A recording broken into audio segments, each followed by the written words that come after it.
91 degrees.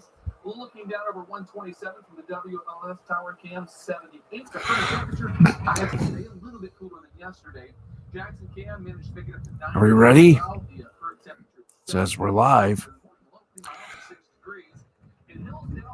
This is the L2C Media Network, and this is the L2C Sports Final with Steve the Baxman Baxley. The latest sports news and views with a little bit of humor. On sport. Hey, he is with the day in sports, including something very special. Or a special lady. Here's our man, Steve Baxley.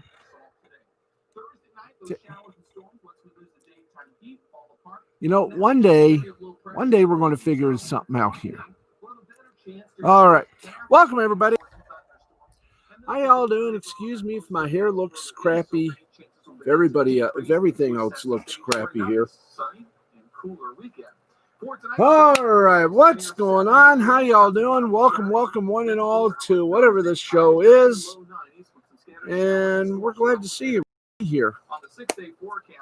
So, let's get started. No monologue today. We've wasted the monologue. Aw. So, here we go. One little bit of fun we got for you tonight. We got everything, including an update situation in our nation's capital. So, if we're ready, let's go to it. Because it's happening. It's going to happen. He has been pressured. And now it's going to happen. And here we go, kids. And I'm going to blurt. Wish I'd turn it down, but I will blurt. Okay, folks. It is now semi-official. If you have your Washington Redskin jerseys around, you better keep them because they're going to be worth something on Antiques Roadshow. Now, it's pretty incredible what can happen in the span of a week. We went from Daniel Snyder and his Washington franchise conducting an internal review on its team name to companies pulling apparel off their shelves and powerful stakeholders raising their voices in hopes of change. Well, it now appears more evident than ever that Washington will indeed be changing its team's name. But what will it look like? Will Washington keep the burgundy and gold? Wednesday, two key developments surfaced regarding Washington's name change. According to the Prince of Football Prognosticatable Reports, ESPN's Little Wonder, Adam Schefter, Washington is planning to have no Native American imagery, per a league source. This is probably one of the most obvious developments since the team name is considered an offensive slur.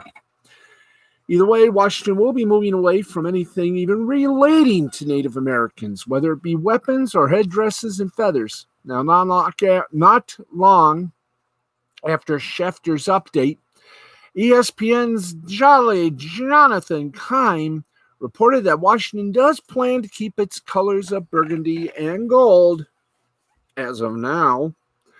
One option that could be a nice fit is one that quarterback Dwayne Haskins is in support of, the Red Tails. This name has an intriguing history, as the Red Tails are a tribute to the planes flown by the Tuskegee Airmen, who were the first black military aviators that served in the United States Army during World War II.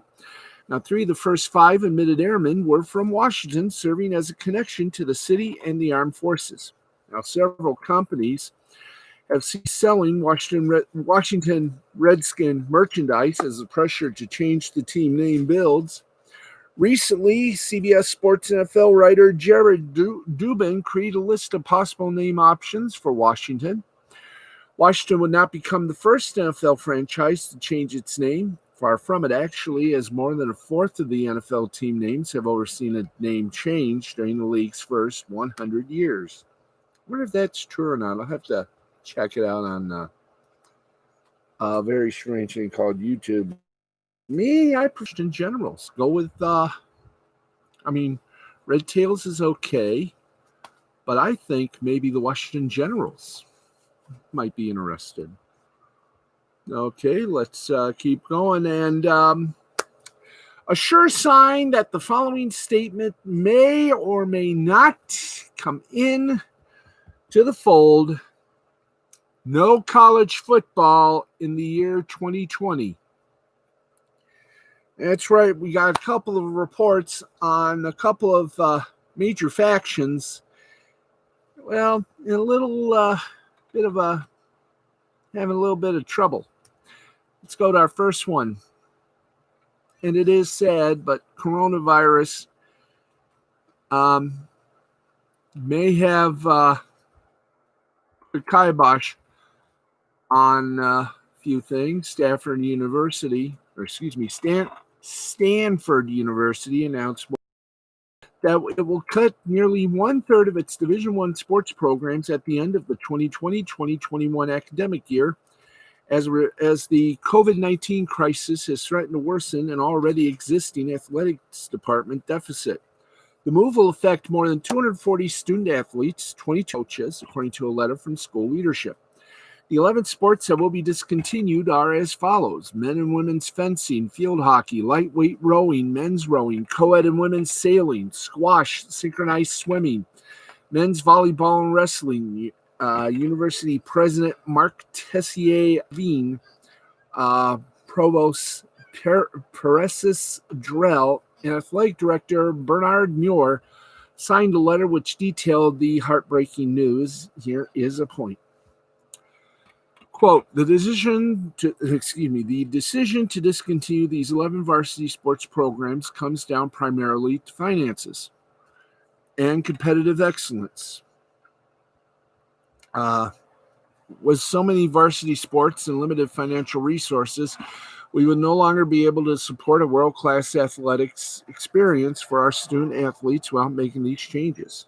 Now, Stanford joins a growing list of universities that have cut athletic programs amid this pandemic, which wiped out the 2020 men's and women's NCAA basketball tournaments, cut spring sports seasons short, and is now threatening to disrupt college football, which is a major revenue source for most Division I athletic departments, including the Big Ten.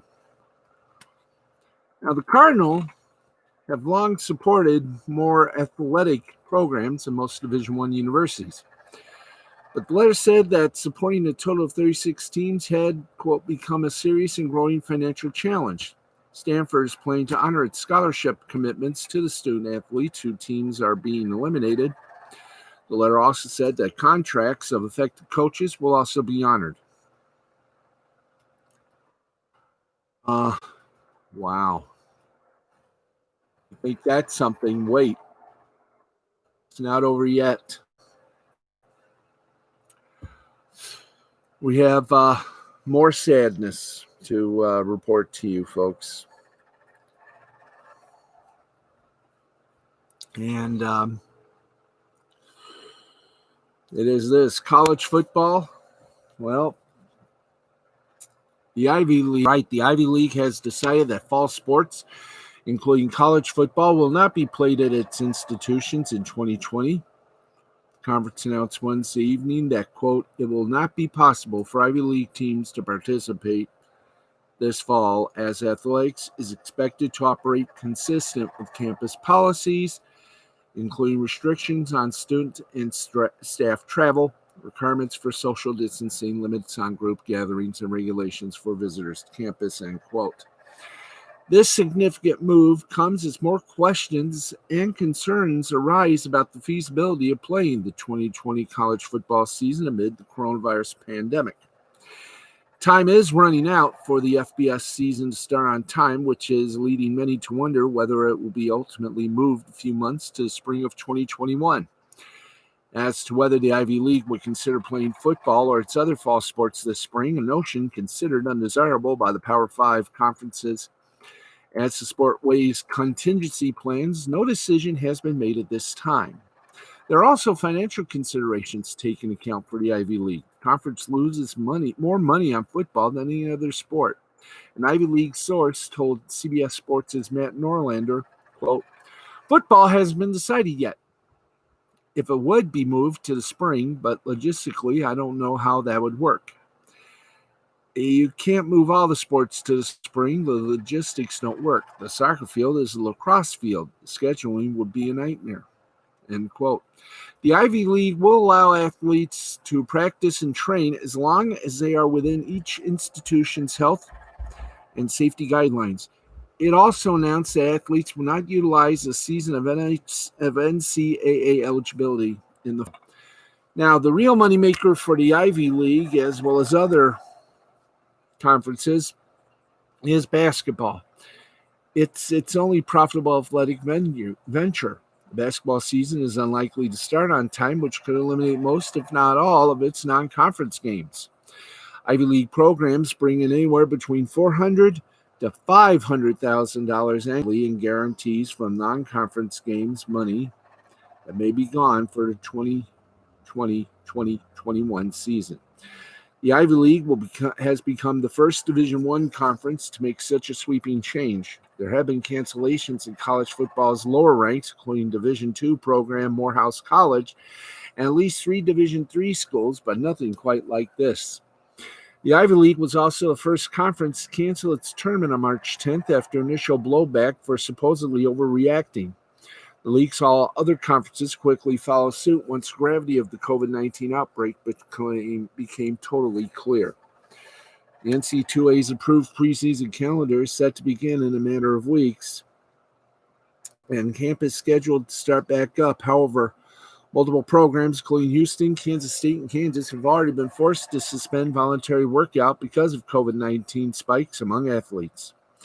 Pac-12 Commissioner Larry Scott said of the upcoming season, "Unless we see a change in the trajectory of the spread of the virus and its impact pretty quickly, I think the situation's a lot more perilous than it was a few years ago." Now, the spike in COVID-19 cases since June has cast more doubt that the upcoming college football season will be played as normal. What that season looks like is still to be determined, though we could have a much clearer idea in the coming weeks. Don't be surprised, folks, if you and the networks may not be ready for what is to come. And speaking of what is to come, we got more news, including yes, friends, our favorite TV station, the Dynamic Duo, actually the Dynamic Trio, have won yet another one of the Dynamic Trio of Audrey Dahlgren, Nick Mantis, and Alex Sims. Got a nice little bit of a bon mot today from the Associated Press. We will tell you who that is and salute her in the way we only know how, which will probably lead to our first copyright strike. But I don't think they're going to get us because we play a kazoo version. That's right, for bringing out the love muscle. We're bringing out the music of love. So stay tuned. More sports coming up. By the way, there is no Rakita Lost Blaney in the interwebs tonight. Well, a scheduling conflict sort of put the kibosh on tonight's episode. So might have to wait till tomorrow. And don't forget, kids, you're going to love this.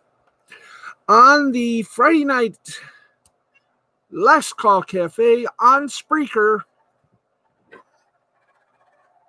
find out why some not so famous radio and TV sports announcers are doing something sort of unheard of, and we wonder what it will sound like. Gonna have to. We'll tease a little more tonight on our little show of shows, but the rest you're gonna have to listen on Spreaker. It is wild what you're gonna hear. Okay, and since we don't have a chance to talk about anything, since Nikita's broadcast is postponed again, let's give you more sports stories. That's right. And oh boy, over the past few weeks, teams around the NFL Ravens are any indication it's beginning to look a lot like goose eggs for the NFL. There may not be any fans to cheer and cuss and boo and to drink beer and eat hot dogs and to flirt with the cheerleaders too. That's right. The Ravens announced on Wednesday that the capacity of M&T Bank Stadium will be set to just 14,000, which is a huge cut, 81.3%, from the stadium's normal capacity of roughly 71,000.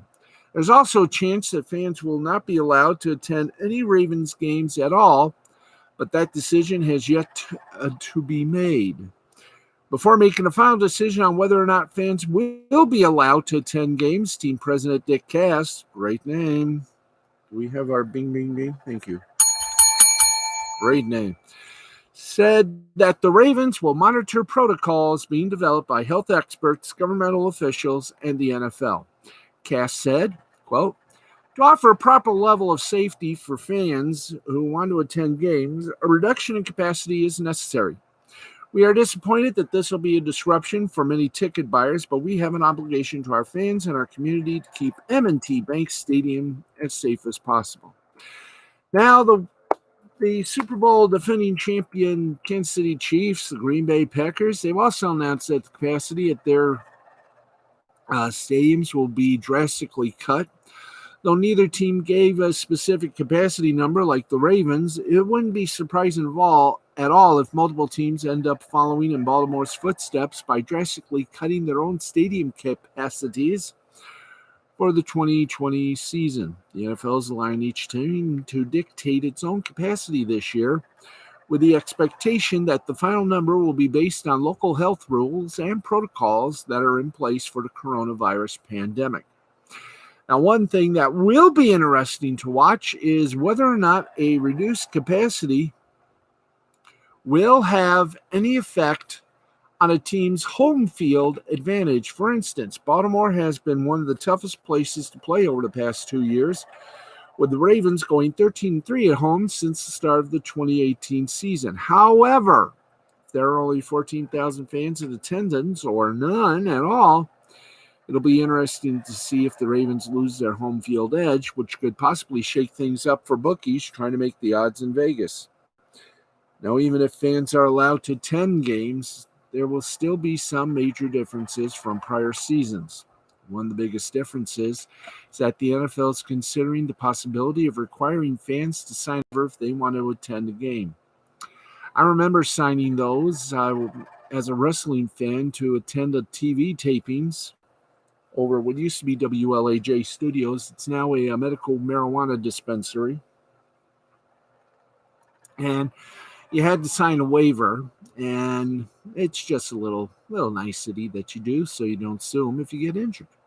Now, no matter what happens, no team in the NFL will have a full stadium in 2020, and that's because the league has already decided that the top 6 to 8 rows in every building will be blocked off with a tarp. All the protocols are being put in place for the safety of fans, players, and team personnel.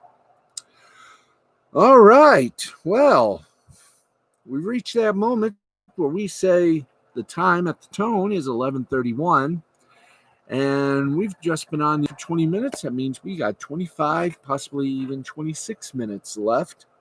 There's no promotion of any shows tonight on the YouTube channel of networks, except maybe ours.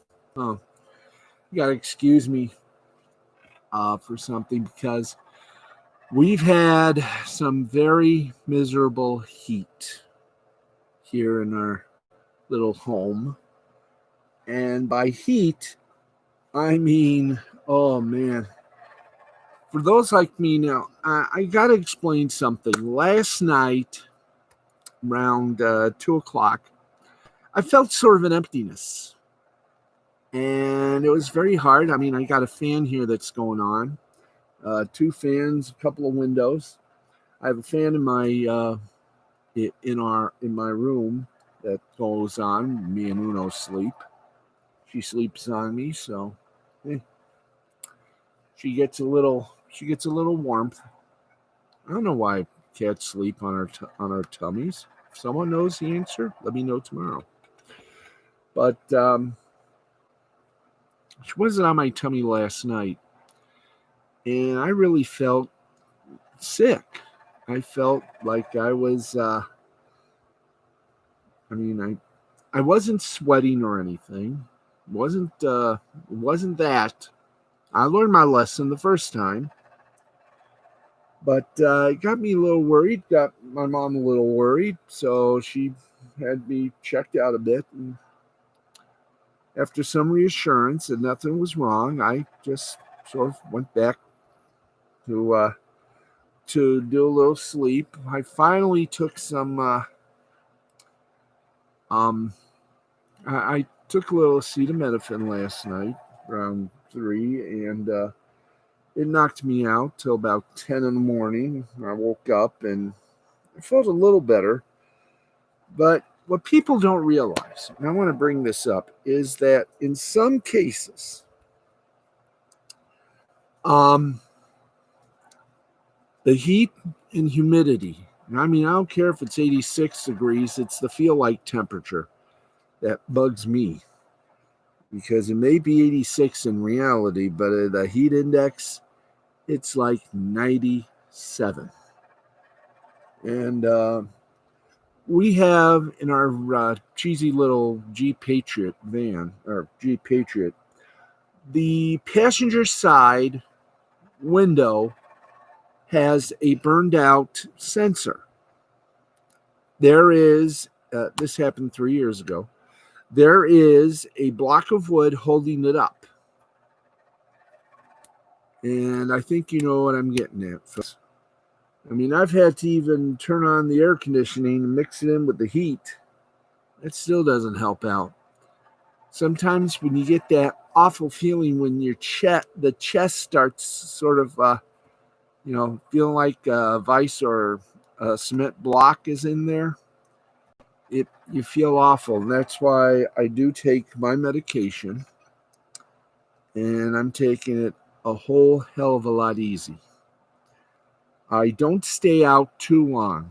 I never stay out way long. It's like the old saying: you don't want to. You don't want to.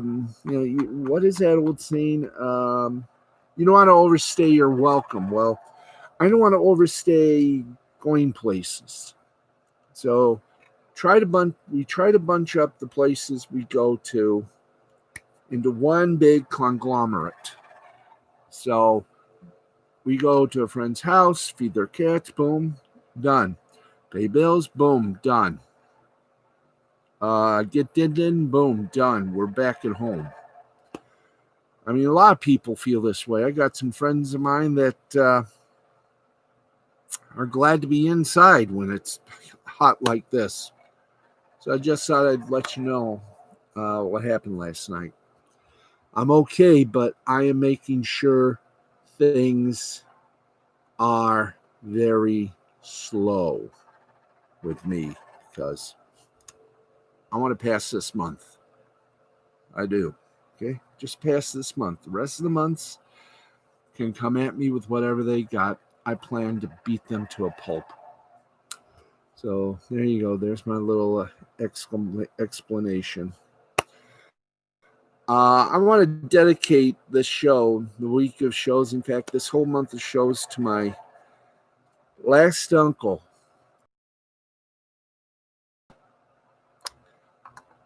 My father there were five brothers. There was my father. There was and you're going to think the names are weird, but they're not.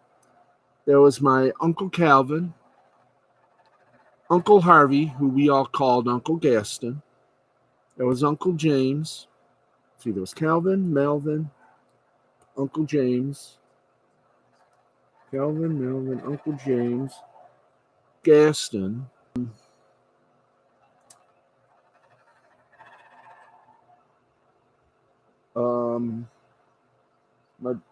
My dad. Yeah, that's five. That's the brothers.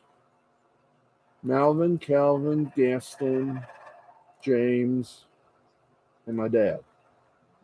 Right? Grandma Bexley had five sons. And Calvin, Melvin, let's see. Calvin, Melvin, Harvey, James, and my father. Tonight, with the loss of my uncle in Georgia, my side of the family, I feel a little. What uncle died? Melvin. Yes. I feel a little alone. And I know I still got some uncles on my mom's side of the family, but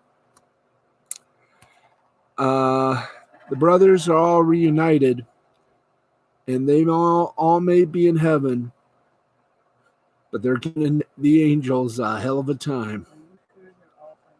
Yes. Calvin, Melvin, James. Let's see. Calvin, Dad, Calvin, Melvin, James, and Harvey. All gone. There's an uncle that I miss that's still alive on my dad's side. I like to know who he is. Anyway, but if my cousin is watching this program, let me know. Thank you. But we can't unfind before this year is done. We do plan to pay a visit, and we got a lot to talk about because these guys, my dad made me who I am today. And I blame him, Melvin, Calvin, Harvey, and James. You realize out of all the brothers my grandma Baxley had, James was, I think, and if this is no insult, I think Uncle James was the only straight-laced one. Yeah, yes, but Dad married you, had me. Okay, he was rather, shall we say, creative in some of the things he did, singing Charlotte the Harlot.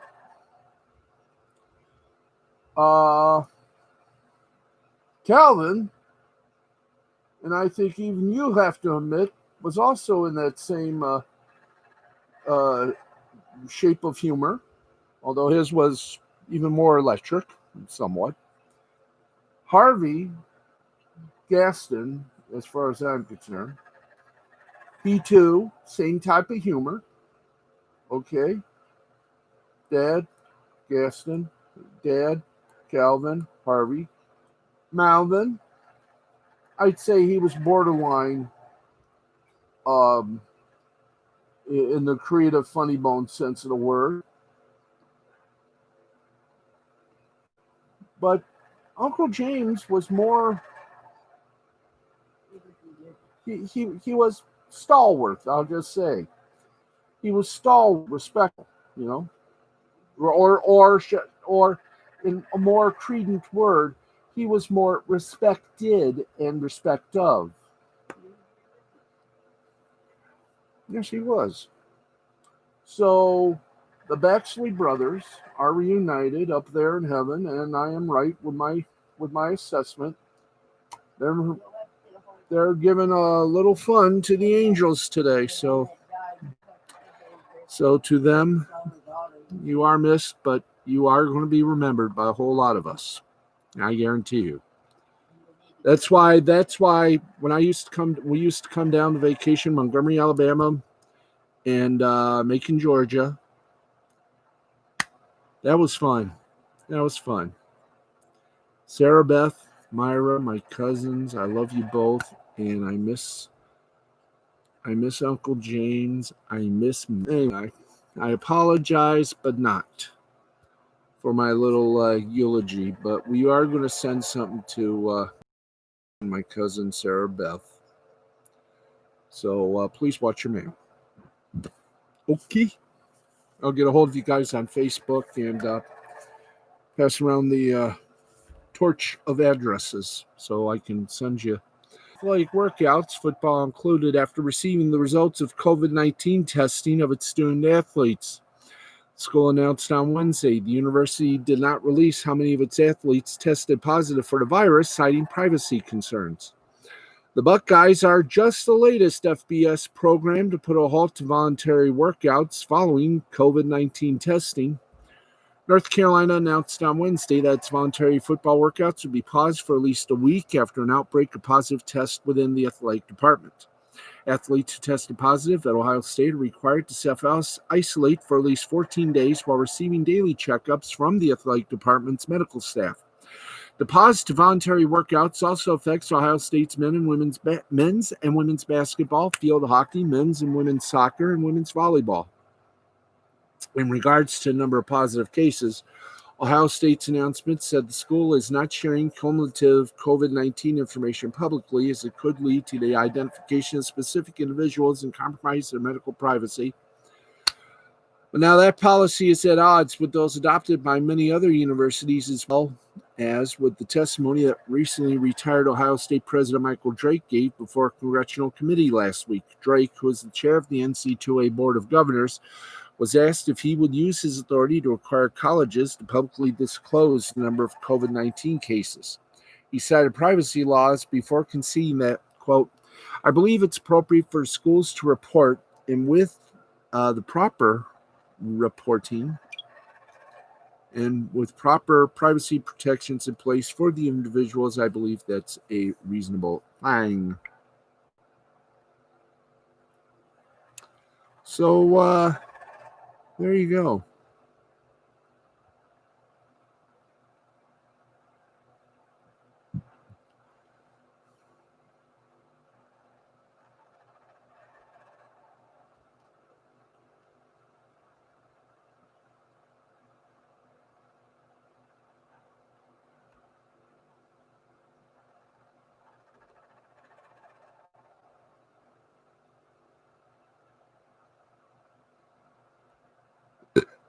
Okay, wow, that was a belch.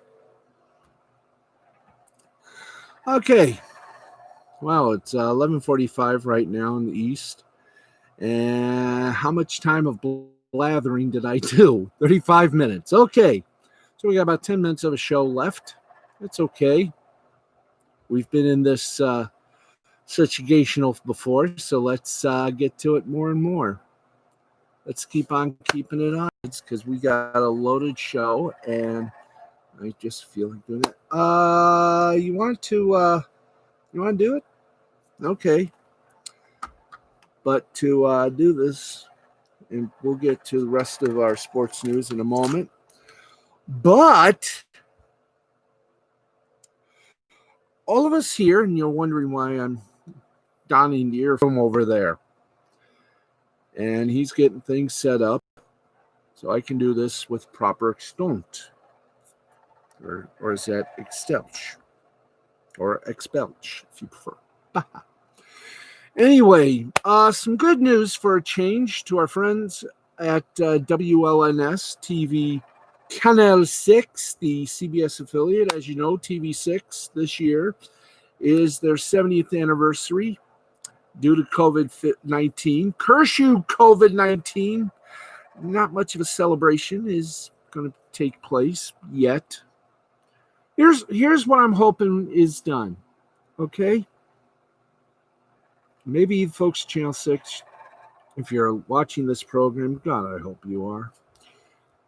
Have a celebration next year. You know, I know technically that'll be your 71st anniversary, but have a celebration next year. Should, COVID be cured and everybody, the world's biggest cake, shaped in course of the CBSI and the Next Star logo and the Channel 6 logo, and just, give a piece of it to all the viewers. This will, of course, be when everybody can come back. So there you go. Have a nice little celebration, ice cream, little cake, sprinkles, something good like that. Okay? Just batting a third or a fourth here. Okay, kiddies. Speaking of celebrations, are we ready in that fun-loving institutional that we can't actually play what we want to play because we're on YouTube? I will be so happy. But if you're ready for this, and Alex Sims, this is for you, because we here at the L2C Sports Final, and all of us here gathered around the old humunga, would like to say to Alex Sims and David Parks and Recreations, and I blew that joke, didn't I? So let's try that again. To Alex Sims and David Parks and what? Can we try that one more time? Okay. To Alex Boom Boom Sims and David Parks and Recreations, congratulations on the Michigan Associated Press first place best sports feature story of 2019. First place. And we got to do this, but since we're on YouTube, they'd have us on a copyright strike. I wonder if if we do it in the way we, have to do things, if we'll still get a copyright strike. Want to try? Okay, let's see if we got this, because frankly, it is well deserved. Not just of a ha-da-hua, he-do-hoo, shabba-shabba, shooba-doo, do-da, hey, nani, and a ho-ho-ho. No, kiddies. No.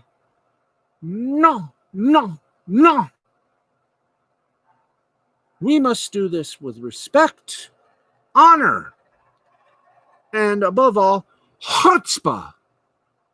Yeah, I said it. Chutzpah. So let the people dance, as I will say to thee, upon to you.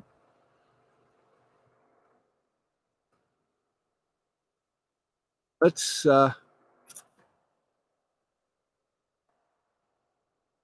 do this, puppy, and let's do it right. The kazoo is ready. The earphones are on.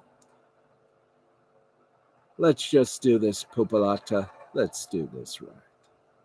So to Alex Sims, David Parks, and the whole gang at WLNS, our official, unofficial television station for the L2C Sports Final, we present, let's rock it.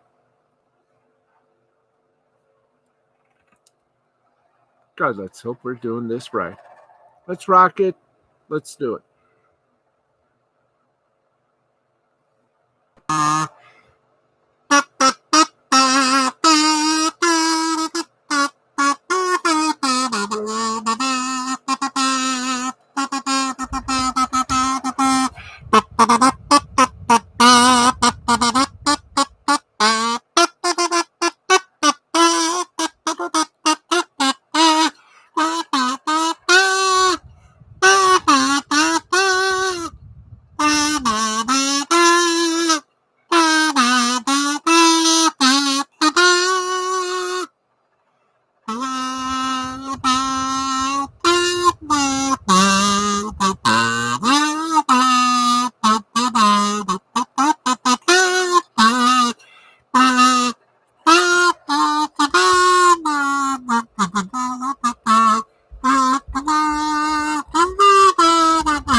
There we go. Congratulations, Alex Sims, a winner, and still. You know what we should do? We should have entered her in that contest for the talking to Le Champion Chris Jericho. Got her a little bit of the bubbly from Jericho and All Elite at whatever the hell I'm doing. Oh yeah, the L2C. I think we've told. You know, we got more stuff here that meets the eye, and well, we had to wait, so we're going 5 extra. Let's go to it. Let's go to the hop, oh baby. Yeah, we got a couple of good things greasing up the pond here. If we do. Okay, we have done given Alex Sims the respect she deserves for a job well done. And I think, hey, there we go. I can't wait to find out if all this was good. But hey, we do what we can with the budget we have. 5 cents. Okay, I'm taking off the ears since I have done that. No copyright strikes. Knock on wood. Anyway, onward to what we like to call the scoreboard. Then some sports leftovers we have to do. So let's get to the scoreboard and give you the scores of many things. And if you want to get the full scores, go to scoreboard.com. They'll give you scores of teams and events that have never been carried on ESPN. Interesting. Indeed. Yes, indeed. Okay, let's get hokey. We got about 4 minutes left. Probably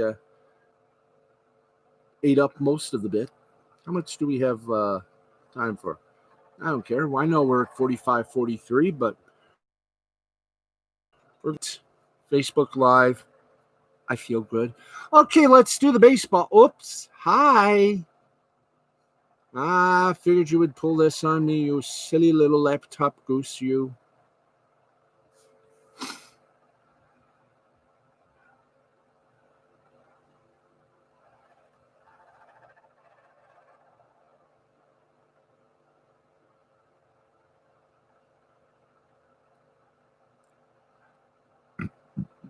Okay, let's calm down.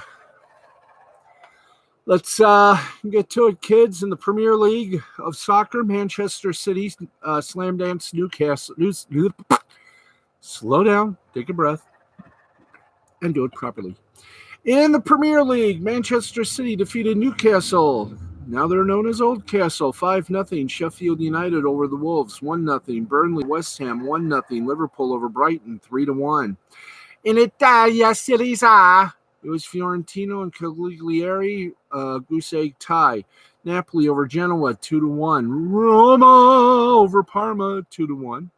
Atalanta over Sampdoria, 2-0. Sassuolo over Bologna, 2-1. Torino, they were grand. They beat Brescia, 3-1. In La Liga Español, it was Betis over Osasuna, 3-0. Villarreal over Getafe, 3-1. Barcelona defeated Espanyol 1-0. In Austria, the Pico Bundesliga Europa League playoffs, a mouthful to say. Austria Vienna over Altak, 1-0. In the Czech Republic, 1 Liga Championship group, it was Jablonec in Ostrava, 1-1 tie. Plzeň over Liberec, 4-0. Slava Prague over Sparta Prague in a tie, goose eggs. Denmark Superliga Regulation Group. Horsens over Hobro 3-2. Randers over Esbjerg 3-1. Lyngby tied with Sandersk 1-1. Silkeborg over Odense 3-1. In Estonia, the Meisterliga. Livadia over Tallinna Kalev 4-0. Legion over Temeka 3-1. Tulvik over Flora 2-1. Narva over Pied 1-0. In the club friendly, here we go. We're only going to give you just a few scores because this takes up half of our little board here. So let's tread lightly here. Haladaz over Sjolfolk 2-1. Club Brugge and Beerschot tied at 1. Humans over Trebisov 2-1. Haladaz over Piesi 2-0. Jarkon over Schroda 3-1. Negi Kaniza over Kazmeleni 3-2. And we knew this was coming because everything is just not perfect. There we go. Boom.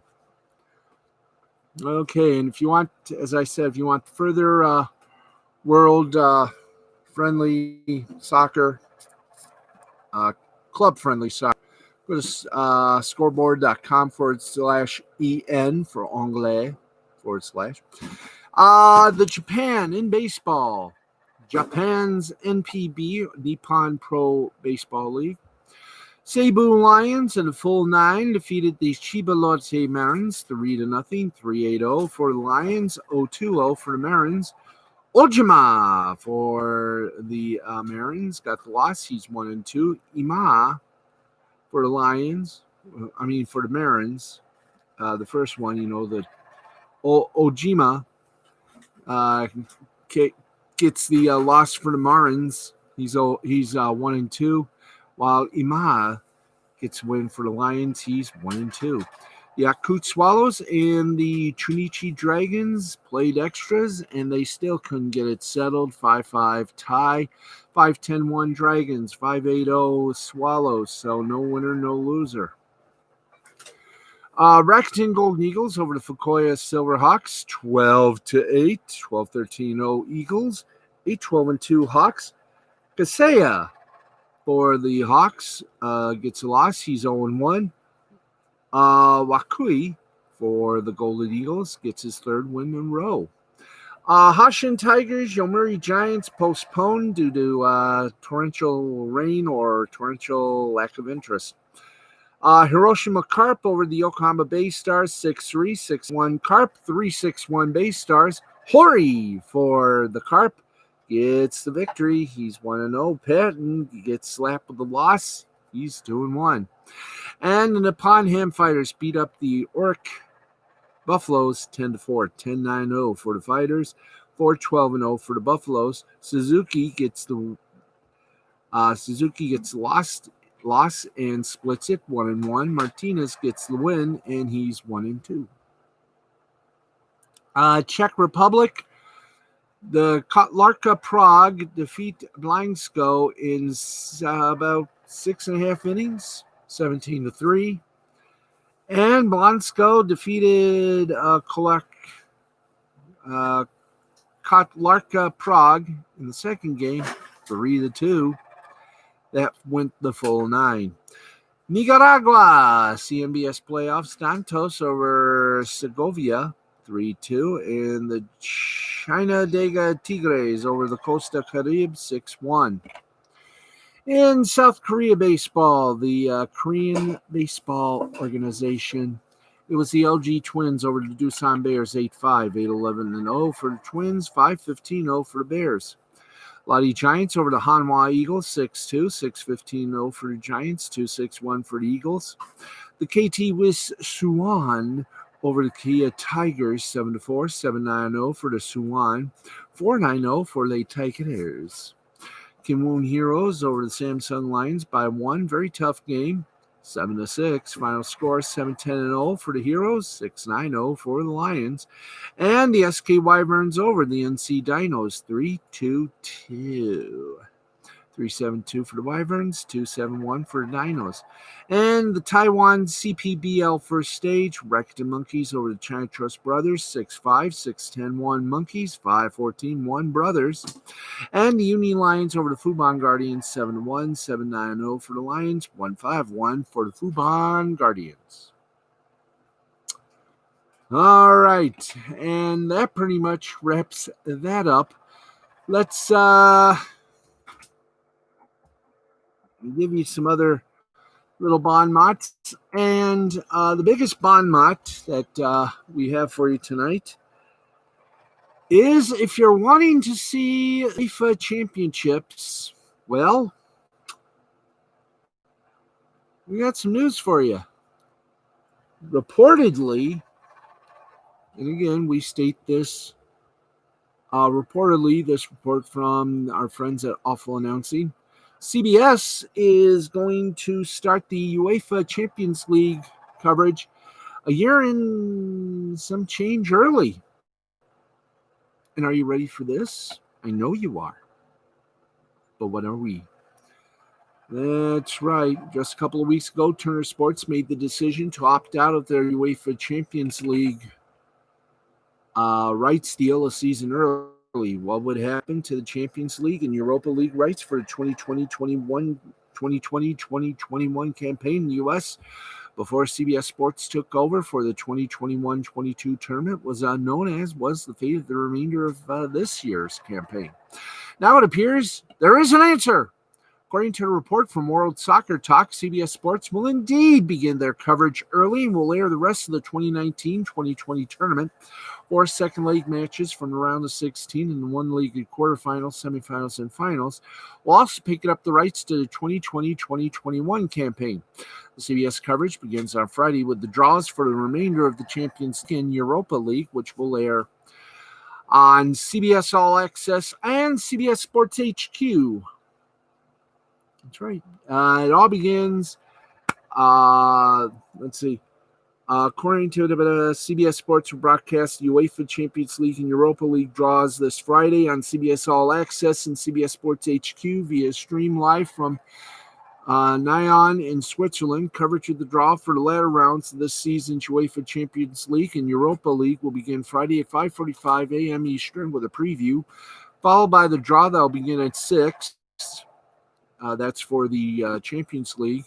The draw for the Europe League will then begin at 7. Now, it's currently unknown whether or not matches over the remainder of this year's Champions League and Europa League will be put under the paywall on CBS All Access, or if they'll air on CBS Sports Network or the CBS Broadcast Network. Now, here's a problem with the latter.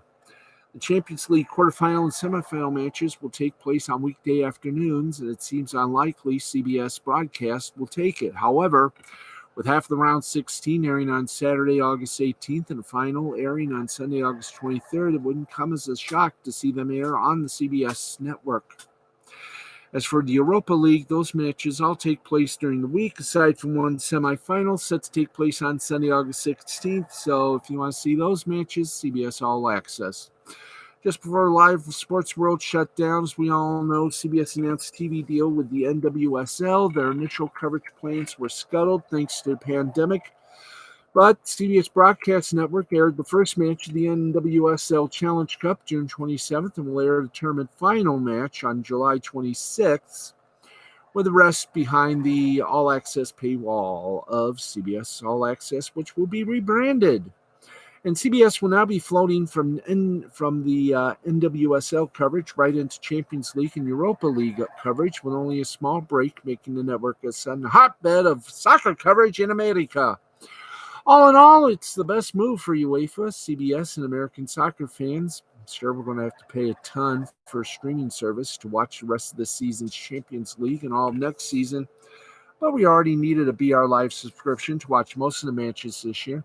For the record, an ad-supported CBS All Access plan runs $5.99 a month, the same as ESPN Plus, after the expected August price increase. An ad-free version of All Access is $9.95 a month, but if you don't plan on watching anything other than live sports, don't worry. BR Live runs $9.95 a month, or excuse me, $9.99 a month, or you can pay $2.99 on a per match basis. Oh, this is going to be fun, exciting, and heralded.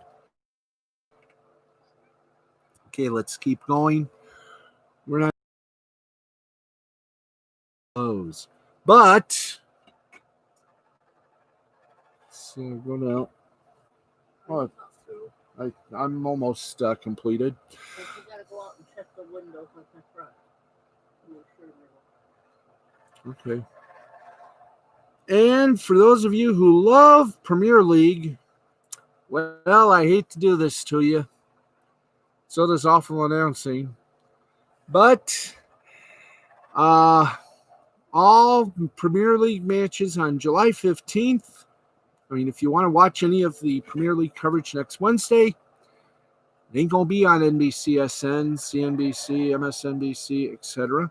On Wednesday, NBC announced that all 4 matches on July 15th, along with all of the studio coverage, will be aired exclusively on Peacock, NBC's new streaming service that launches next week. 4 matches will be put behind the Peak paywall. Burnley Wolves, Manchester City, Bournemouth, Newcastle, Tottenham, and most surprisingly, Arsenal Liverpool. Putting that match on with 2 incredibly popular teams competing sure is a gamble and probably will result in plenty of pissed off fans on social media. The matches will also be available to NBC Sports Gold subscribers, since those Gold exclusive matches have also been available on Peacock to Xfinity subscribers who receive early access to Peacock on April 15th. As you know, Peacock, NBC, and Xfinity are owned by Comcast. Now, if you're a qualifying Xfinity customer or Gold subscriber, you shouldn't be all that put out by this decision. You got access to the matches and won't need to jump through any hoops. Also, Peacock still hasn't announced a deal for its app to be available on either Amazon or Roku devices, the 2 most popular streaming device manufacturers. If you stream your content on Amazon or Roku device, you're out of luck if you want Peacock. Unless deals are announced in next week, that's a substantial hurdle and one that HBO Max has been dealing with since its launch in May. Now, the premium tiers, well, Premier League matches will typically live once Peacock launches, but it won't be NBC's full schedule. Rather, it'll just be the Gold exclusive matches. Upgrading to the ad-free version of Peacock Premium will cost $5 a month for existing premium subscribers or $10 for new. This is insulting. Okay, we are nearing the end of our little whistle here. And I know you got things for me to do, but I got to finish, so I shall. We'll have some more sports leftovers tomorrow. We went long. I'm sorry about that, but needed time to explain a few things. Anyway, before we signify a vamoose, and I think I better help the boss out, I want to say hello. And once again, good luck. Congratulations, Mazel Tov. By the way, big shalom on Facebook. Oh boy. Cancel that order. Thank you. Almost did something stupid. I don't think I want to do that. Congratulations to January J. Keaton from WSB Radio.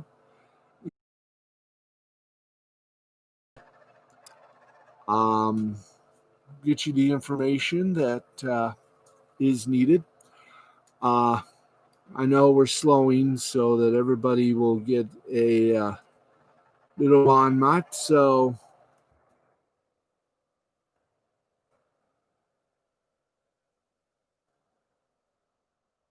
if we can, let's give credence and credit and a little mazel tov. And you know, love.